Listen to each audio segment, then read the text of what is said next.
Այսօր առավոտյան իրականացված օպերատիվ միջոցառումների արդյունքում վնասազերծվել է հանցավոր խմբավորում, բանդա, որին մասնակից էին թվով 13-14 անձինք։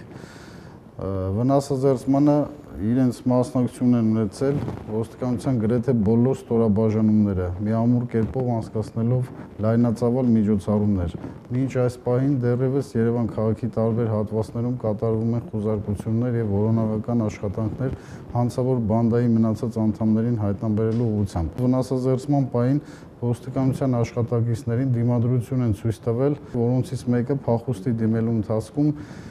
ժայռից վայր ընկնելու հետևանքով մահացել է, իսկ մյուսը, որը զենք էր գործադրել դեռ ձերբակալման պահին, բերման է ենթարկվել քրեական հետախուզության գլխավոր վարչություն։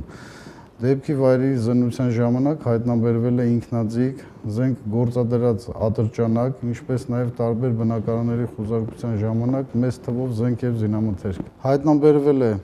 9 միավոր հրազեն, 200-ից ավել փամփուշտներ, զենք զինամթերքի հետ միասին հայտնաբերվել է նաև